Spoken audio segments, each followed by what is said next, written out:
Hello, God bless from Up Ministries. It's me, Dick Jr. I'm coming to you today to read you Ezekiel chapter 42. I prayed and I asked God to help me to speak with you today before I started this video. I asked Him for knowledge, wisdom, and understanding, and I suggest that you pray also anytime you place yourself in God's Word and you ask Him for knowledge, wisdom, and understanding as well. He's going to give them to you. That's His promise and mine, because He doesn't want us to be in the dark concerning His Word. So if you seek Him, you will find Him. And if you ask Him for help, He's going to give it to you. Okay? So those things being said, I'm going to go ahead and get started in chapter 42 of Ezekiel. Then he brought me out into the inner court, the way toward the north, and he brought me to the chamber which was opposite the separate area and opposite the building toward the north. Along the length, which was 100 cubits, was the north door, and the width was 50 cubits.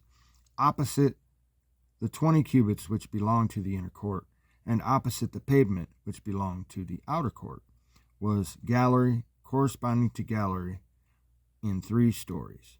Before the chambers was an inner walk 10 cubits wide, a way of 100 cubits, and their openings were on the porch.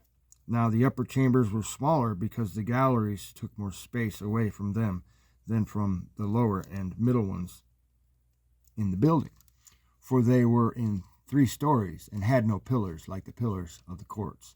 Therefore, the upper chambers were set back from the ground upward more than the lower and middle ones. As for the outer wall by the side of the chambers, toward the outer court facing the chambers, its length was 50 cubits. For the length of the chambers which were in the outer court was 50 cubits, and behold, the length of those facing the temple was 100 cubits.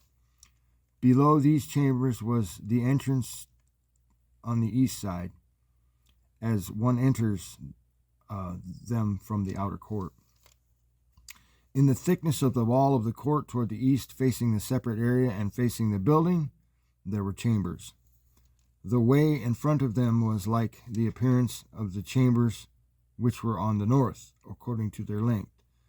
So was their width, and all their exits were both according to their arrangements and openings, corresponding to the openings of the chambers which were toward the south was an opening at the head of the way. The way in front of the wall toward the east was one as one enters them.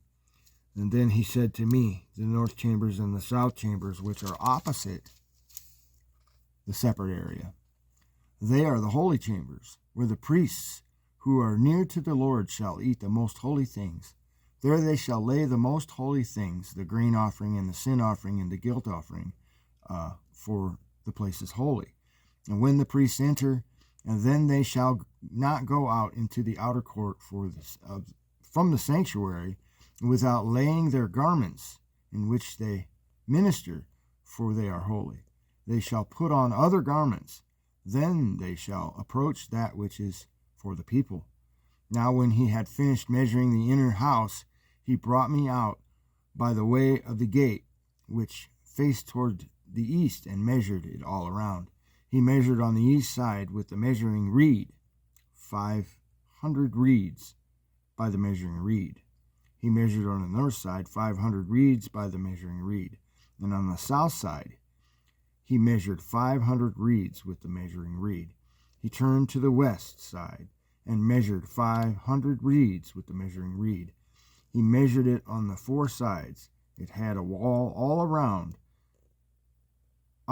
the length 500 and the width 500, to divide between the holy and the profane.